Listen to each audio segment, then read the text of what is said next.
विपिन चौबे हमारे संवाददाता गुजरात से लाइव हैं। सबसे पहले उन्हीं के पास चलना चाहता हूं। विपिन चौबे, ये जो बातें कही गई हैं इसके गहरे निहितार्थ हैं।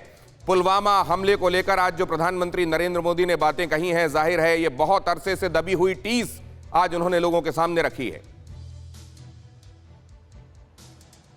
बिल्कुल दिनेश, पुलवामा हमले के बाद तकरीबन 2 साल को होने का वक्त आ रहा है और 2 साल से लगातार प्रधानमंत्री पर यह हमला विपक्षी दल करते रहे हैं और उन पर आरोप लगते रहे हैं, लेकिन प्रधानमंत्री ने कभी इस पर कुछ भी नहीं बोला। उन्होंने किसी को जवाब नहीं दिया, चुपचाप सब कुछ सहते रहे। और आज जब राष्ट्रीय एकता दिवस के मौके पर सरदार पटेल की मूर्ति के सामने परेड ग्राउंड में तमाम सुरक्षा बलों की मौजूदगी में जब वो परेड की सलामी लेने के बाद देश की जनता को और परेड को संबोधित कर रहे थे, तो उन्होंने इसका जिक्र किया कि पुलवामा हमला मेरे दिल पर कितना बड़ा चोट था और उससे भी बड़ी चोट अपने देश के उन तमाम राजनीतिक दलों के द्वारा जो मुझ पर आरोप लगा रहे थे।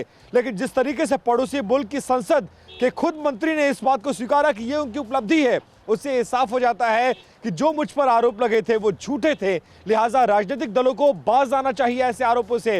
राजनीति जिंदगी भर चलती रहेगी, देश सर्वोपरि है, सेना सर्वोपरि है, सुरक्षा बल सर्वोपरि है, उनका सम्मान करना चाहिए। और ऐसे आरोपों से सिर्फ प्रधानमंत्री आहत नहीं होते हैं, बल्कि सुरक्षा बलों का मनोबल घटता है, गिरता है मनोबल। इसलिए राजनीतिक दलों को इस बात से बाज आना चाहिए और ये बातें खुद सुरक्षा बलों के, सेना के सामने, एनएसजी के सामने, पैरामिलिट्री फोर्सेस के जवानों के सामने प्रधानमंत्री ने कहा है, ताकि उनका मनोबल कोई गिराने ना पाए। और उनके मनोबल को उठाने के लिए हर वो प्रयास वो करते रहते हैं जो ये बहुत अहम आयाम आप इसमें जोड़ रहे हैं कि सुरक्षा बलों के मनोबल का ख्याल रखते हुए भी उन्होंने ये बात कही। और इसीलिए जब शुरुआत में उन्होंने भारत माता की जय के साथ शुरुआत की तो उन्होंने सुरक्षा बलों के लिए, सुरक्षा बलों के परिवार वालों के लिए भारत माता की जय का नारा लगवाया। मैं प्रेम शुक्ला साहब के पास चलता हूं। प्रेम शुक्ला साहब, क्या हमारे देश ने आज जब हम एकता दिवस मना रहे हैं, क्या हमने एक देश के तौर पर किन मुद्दों पर सियासत कतई नहीं करना चाहिए?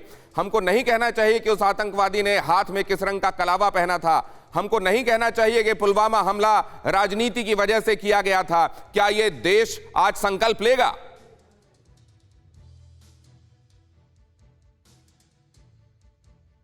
अखंडता को जो है कायम रखने के लिए हर नागरिक को ये संकल्प लेना चाहिए।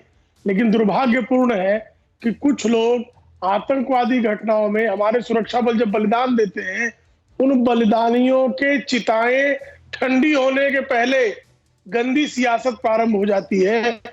ये एक सत्य है और आज आदरणीय प्रधानमंत्री जी ने उसका जिक्र करके अपने हृदय के घावों को देश की जनता को दिखाने का सत्कार किया है।